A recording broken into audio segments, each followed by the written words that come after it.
Thank you very much, Ido. That was a fantastic introduction. Thank you for inviting me.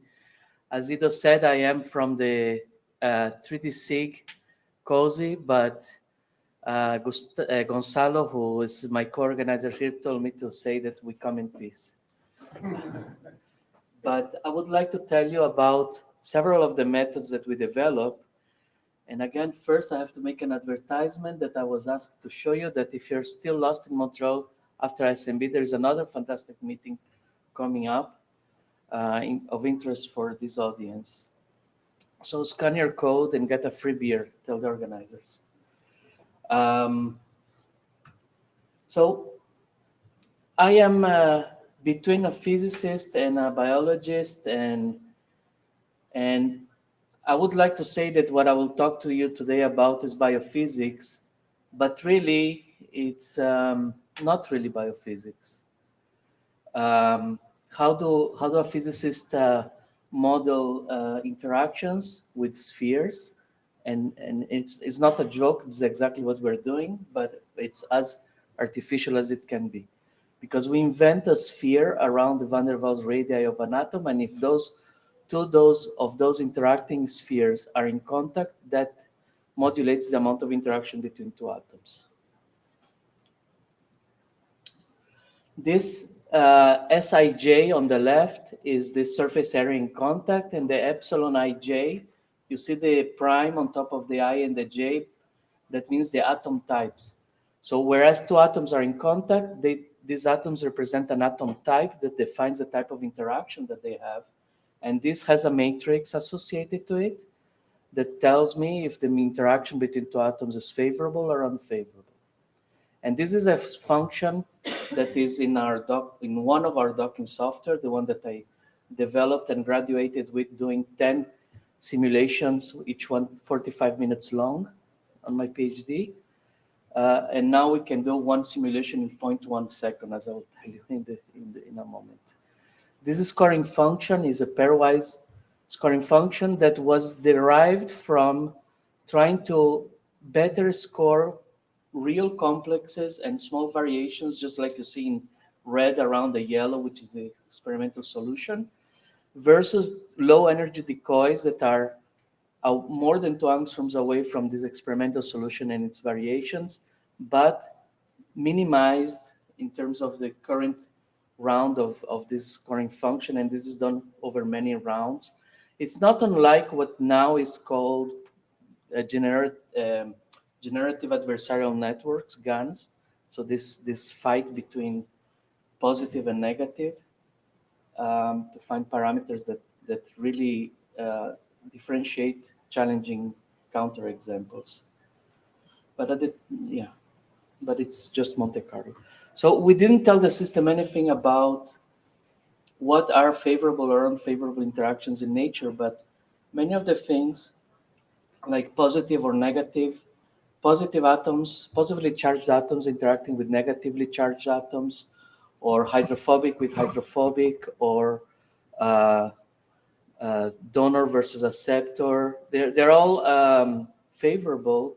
Of course, the 0 point, or where we choose to paint things red or green, varies, but it makes sense from a chemical point of view. This docking software was very recently utilized to find inhibitors for an Ebola protein that interacts with a human protein, and the inhibition of this protein-protein interaction decreases the replication of the virus. So this is just the latest application of that Flex8 software. But these are slow applications. We decide to throw everything away from the scoring function, what prevents scoring steric clashes, the interaction with the solvent, and even the surface areas in contact. The only thing that we left was this pairwise matrix of atom type interactions. And with that, now we can dock 750 million molecules in a day without the resources that we have. Or if you want to dock on your own laptop, you could do 1 million molecules in one day in your laptop. But the question is, do we still capture anything real with such a simplified thing? To measure that, we use enrichment factors, which is a measure of how much you accumulate true positives versus random. So if you have, let's say, one red, which is a true positive in 50, and after on the top 1%, you have 10 in 50, you have 10 times more chance than random uh, to find true positives. So you're concentrating them. So here are the results of this very simplified software compared to Glide. Glide is developed by Schrödinger and it's considered the industry standard. And you can see for different classes of targets, the enrichment factor at 1% is essentially the same with huge variations. But most importantly, beyond enrichment factors, here what you can see is what is the rank of a true positive that was docked with Glide or with the software that we call Energy Dock. And you can see that there is a large number of molecules that are with a rank in the top 1%, either for one software or for the other, but not for both. So that means that the two positives that one software captures are missed by the other, and likewise the opposite. Many people use different software to validate the results as a control and independent validation. But if you were to use the two softwares to find true positives, you'll find a negligible amount of molecules. Whereas if you get the union of the two softwares, you get a large amount. And I think this is true for most methods. So this is maybe a lesson for function prediction. If you have more than one method, get the best results from one and the best results from the other. Don't try to get what's the minimum common denominator between both. So the same is true for Apple proteins or AlphaFold models. And this is really the most realistic scenario, a protein where you don't know what it binds, so you don't have a structure in the hollow form, and it's even a model with inaccuracies in it, and still we do as well as the leading software, but several orders of magnitude faster. And Glide cannot do ultramassive virtual screening. Now, in hollow proteins, which is not a realistic scenario, we can compare with other software for which there is more data available. For example, Autodoc Vina or Doc 3.7 from Brian Schoiket. And in that case, still we see a huge variation of EF1 values for each family within each software. That makes the difference between software not very statistically significant. And if you look at the EF1 for individual targets on the right side on the dots plots, there are unique targets for which their software doesn't do as well as ours. But again, in this case, even in this case, with Glide, with which we can compare the results, again, you see this complementarity of the the true binders that we find are missed by Glide and the opposite. So these EF1 values are not really relevant. What's relevant is to run as many software as you can. But if you want to do something fast, you should use ours. We went to a little more realistic scenario where we docked for those 102 targets in the .D benchmark for virtual screening, a random database or a database of random molecules, which is 48.2 million large. And we compare with the true binders that are known. And you see in the distribution on the lower right, in blue, the distribution of the scores for the true binders, and in gray, the distribution for the library, showing a separation of these two distributions, showing that we give better scores for non-binders. So what was true with the hard decoys is also true with a large library. And of course, the gray distribution has a very long tail, which allows us to have potential new binders for each of these targets. So over 80% of the proteins are chemically neglected. What I mean by chemically neglected means that there are proteins that have no known binders, so T dark, or proteins that we know something about the function, but no known potent binders are known. So these are called T-bio. And only a small fraction of human proteins, we actually have approved drugs or potent binders. And this is true even on kinases, ion channels, or GPCRs that are highly medically relevant and deeply studied. About 2/3 of each of these families uh, are proteins that we don't know any small molecule, that potent small molecule that modulates its function. So the potential for a method that works for proteins that you don't know any molecule that binds, and you can only use a apoform or a model if it was not crystallized, is very important. How am I doing in time? Okay, 20 minutes still. So how can you use this in molecular function? You can dock all these random molecules on a cavity, get the top hits. This is the green, one of the green arrows, and then and compare these top hits with the cognate ligands to suggest function. Or in the blue, one of the blue arrows, you can dock all the cognate ligands to all of PDB, get binding profiles and compare binding profile similarities, or directly from the PDB. So there are many ways to get new types of data for the function community that are based on more primary principles of biophysics in parentheses. So moving on, this was docking. The next slide is up there, yes. So now it's the same idea. The surface area is in contact with that matrix to quantify the contribution of individual amino acids in a protein-protein interface. Surprisingly, there aren't that many methods to do that. And so we very humbly called our method surfaces, following the lead of Steve Jobs, to use grandiose names for methods, for devices.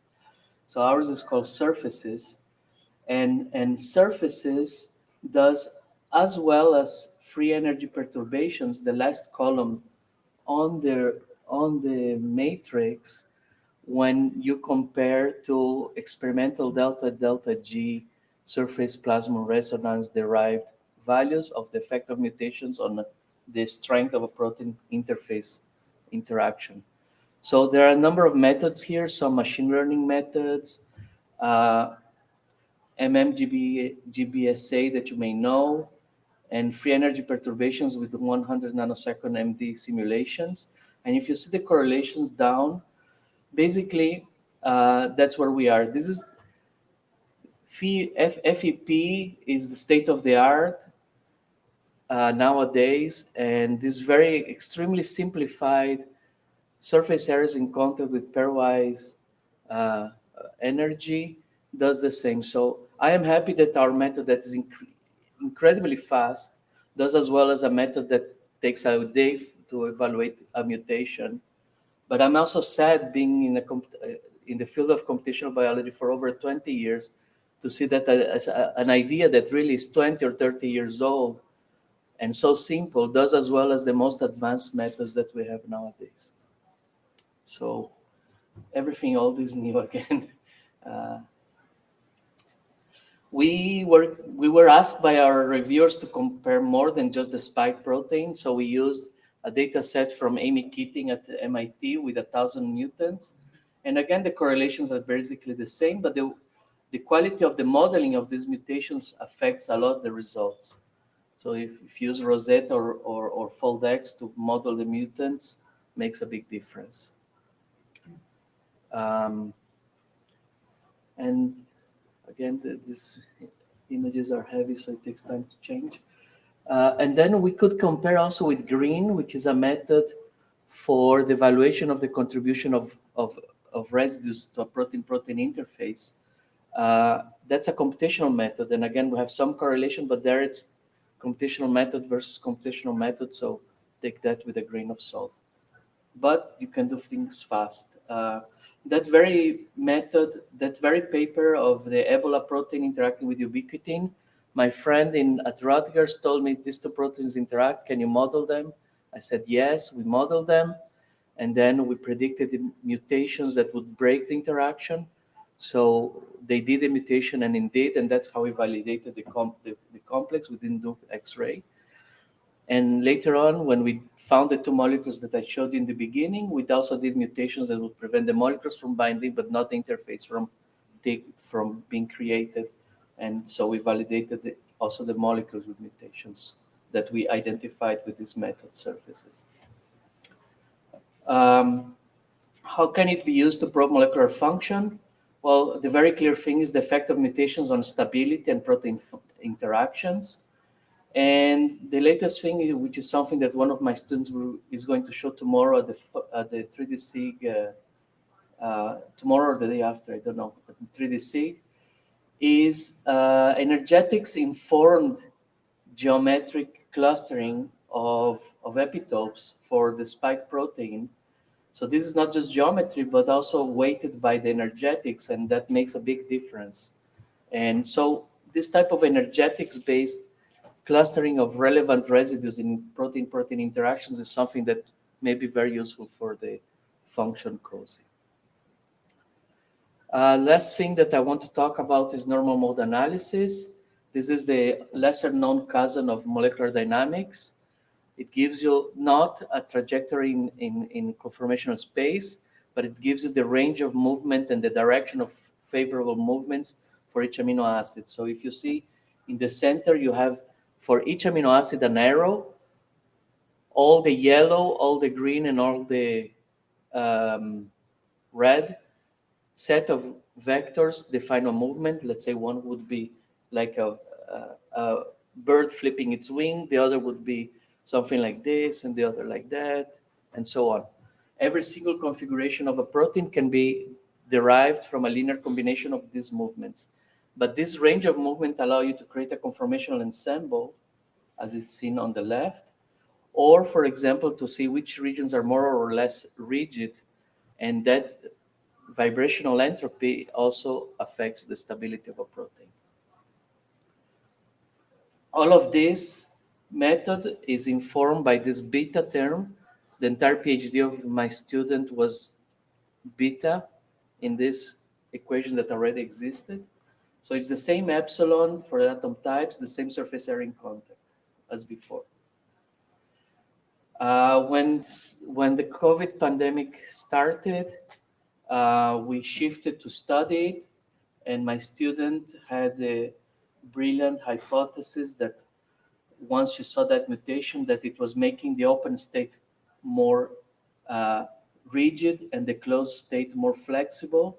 So this mutation was making spike stay longer in the open state, and with that increase the infectivity.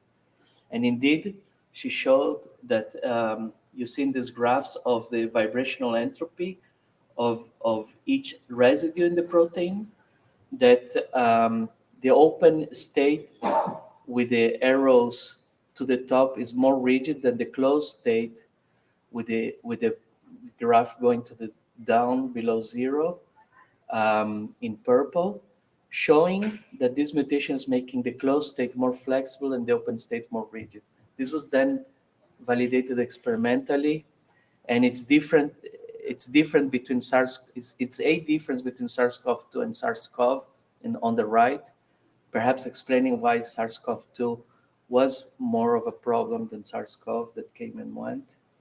We went on to mutate every single residue in the protein and find those that would increase the open state. So let's say A here versus B.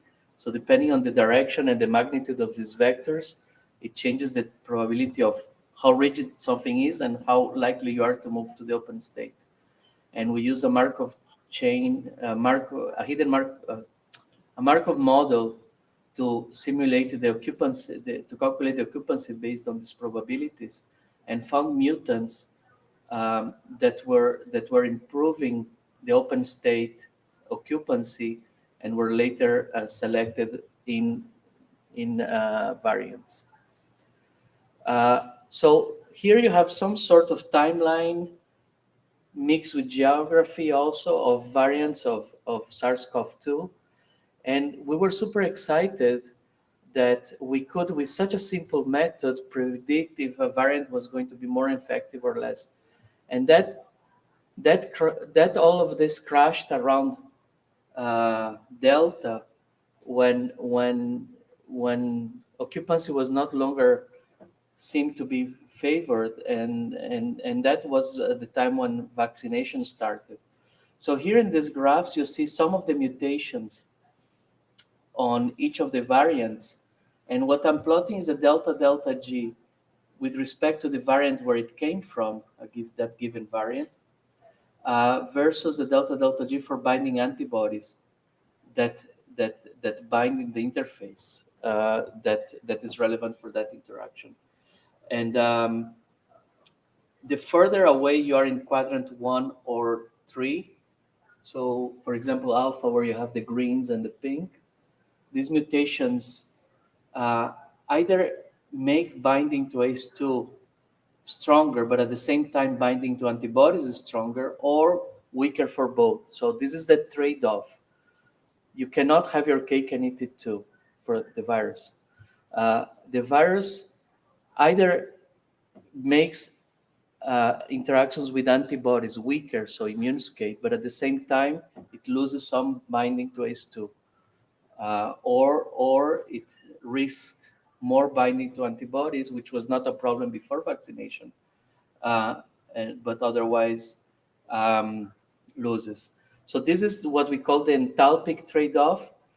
But as you can see for the BA latest variants, they are much more clustered around the center. So these variations are not very relevant anymore for many of the mutations.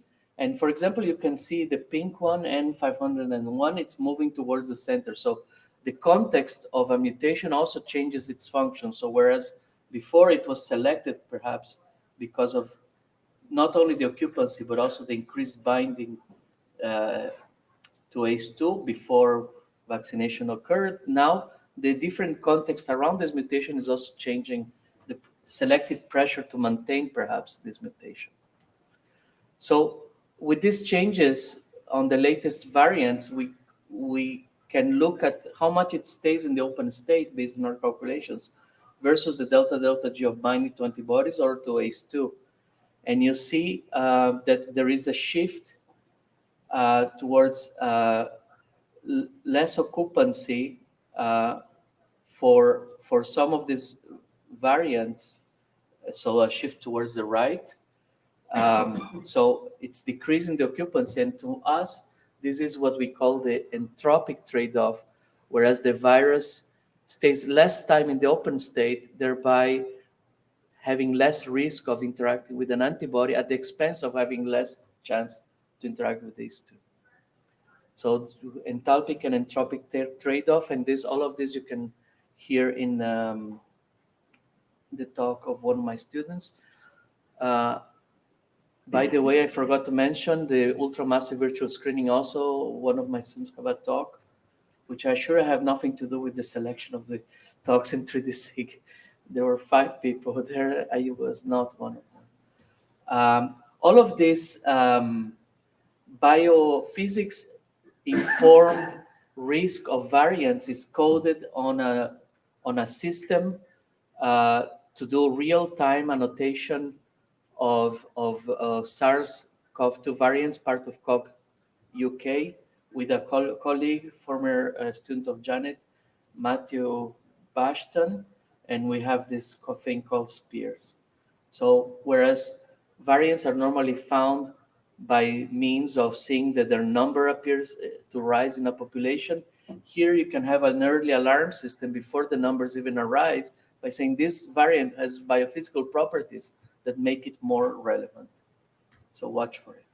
The last thing that I want to talk about is DynaSig ML, which is a method to harness those dynamical signature changes either through the effect of mutations or here the effect of ligand binding on dynamics and how this can be related to function.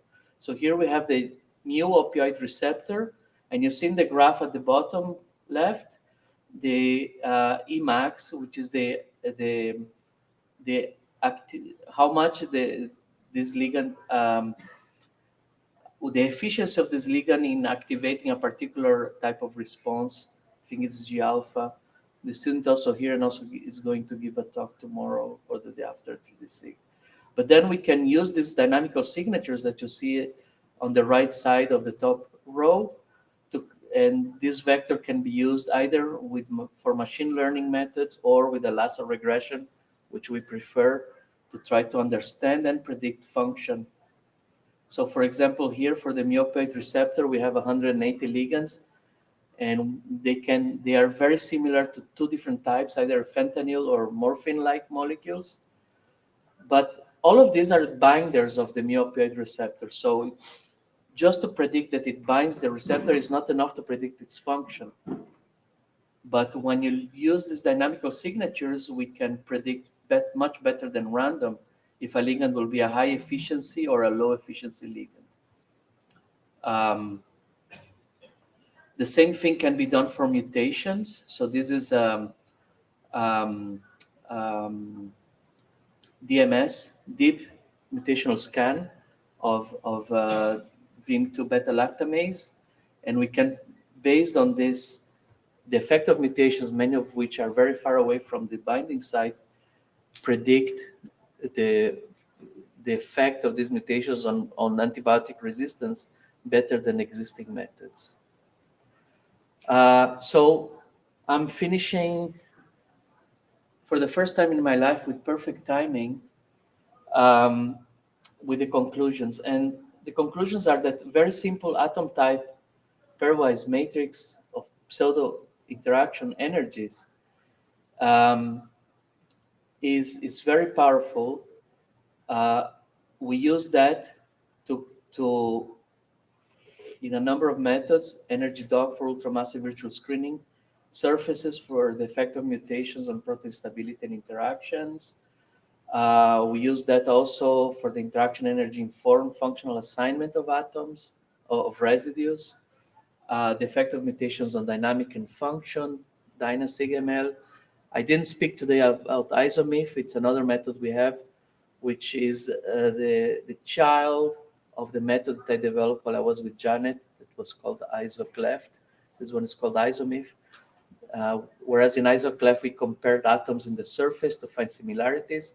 Here we compare the molecular interaction field, so what a ligand would feel in the void in the binding site between two proteins. So these interaction field similarities with ISOMIF. All of this can be informed to predict function from structure in many ways. So these simple biophysical concepts can inform molecular functional assignment. But I think the take-home message that I want to leave you, reiterating that I came here in peace, is that details matter and function depends on the context and needs to be specific to be relevant for the biologist. I'm inserted in a place where everyone is an expert of the protein that they study. So if I go and tell someone who studies the mu opioid receptor that this molecule binds it, they say, okay, is it a high efficiency or a low efficiency? Just binding is not enough. If I predict that something is a kinase, they already know it's a kinase. What they need to know is what is the substrate of that kinase, or where it's phosphorylated, or all sorts of much more specific than just what Go terms reach in many cases, which I understand is the best that we can do so far, and we have to start somewhere in a well-organized manner. But to be relevant to biologists, we have to go deeper. So this is a call for arms. And of course, there are opportunities to combine with AI. And of course, AI predicts protein structure. So you could go from amino acid all the way to function, and that engulfs all the interactions. But if you have an explicit accounting for the interactions, you have control how these interactions are being calculated, and you can use it to do more machine, explainable machine learning, where you can do ablation of something that is not hidden in the embeddings. So I leave you with a picture of Alan Turing asking to make biophysics great again. Thank you very much, and if you have any questions, I'll be open.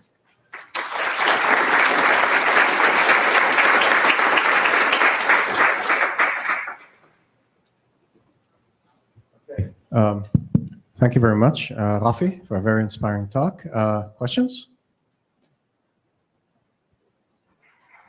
Yeah, thank you. That was just a wonderful talk. Thank you. I was very interested. So you did this screening to basically see which single mutations made the open conformation of the spike protein more rigid. But then when you look at the fitness of the different viruses, don't you often have to look at combinations of Yes. mutations? And I'm wondering how you went from, the energy of a single mutation, Yeah. the impact to multiple mutations. So at the time when we did this, there were no variants. And so we wanted to try to predict which potential mutations could appear in future variants. But it's true that the entire complement of mutations of a variant affect the effect of any individual one within. So when you look at the whole variant, you have a difference than just individual mutations. It's true. How do you find them? Well, we can compare wild type versus variant, not just single mutant versus wild type. And we did that in a few of the graphs showing how it affects the entire the delta G for ACE2 binding or antibody binding of the entire variant, or the occupancy of the entire variant. But it changes. Sometimes some of those mutations lose effect when within the full context of a variant. Okay. Thank you very much for this nice talk. I'm fascinated by the NRG doc because it's kind of my dream. Is I have all these enzymes of unknown function. Some are like in operons. I know their enzyme. I know their aldolases. I know their racomases. I give that to the structural guys. I'm like, find me a ligand. They never find anything. So how many times do you have success stories where you took an unknown that has a structure and then you could figure out the real function? Do you have examples of that? So FlexAid, the parent of EnergyDoc, has many success stories. The latest one is this on Ebola for inhibiting the protein-protein interaction. No, I'm talking about a function of a protein, of unknown, not interaction, not inhibiting, like you don't know the substrate and you want the substrate. Okay, I never did that. But you should. I would be happy. We should. Can I send you an email? You can send me many emails. I'll try to. He answers them. He does. I do answer them. Yeah. Very diligently. I'll be happy to collaborate. Yeah, sure. So on a similar note, Rafi, when you do the docking with NRG-doc, do you need to define the binding site, or Yes. can you do the whole protein, or how does it affect? We need a specific cavity, but we use our own implementation that we call GetCleft of the software that Janet developed called SurfNet to define all the cavities. And normally the biologically relevant cavity is one of the top three. Roman Laskowski and Janet Thornton showed that in 87% of the cases. But SurfNet, yeah, we use that.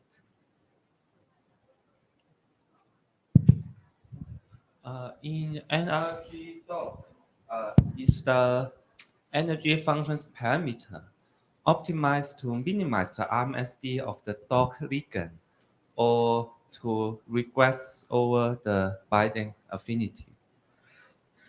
There is no consideration of binding affinity. What the parameters were optimized for was to differentiate poses of the ligand that are very close to the known experimental structure versus low energy decoys that are further away from the cloud around the experimental. Okay. There is no consideration of affinity. So, in other words, the energy is the objective function is to optimize, to differentiate correct versus incorrect poles. So in that case, would NRG dot result be more relevant for virtual screening purpose if it were to rescore by something like X-score that actually try to reproduce the binding affinity? You need a scoring function. You need a scoring function that quantifies the contribution of every individual atom on the ligand. Experimental values of affinity are for the entire complex. You would have to break that down somehow, for example, with surfaces, to the individual contributions and use that to train. I guess it's Okay, I think we should probably take this up, after the But we break can because we discuss later. need to move on. So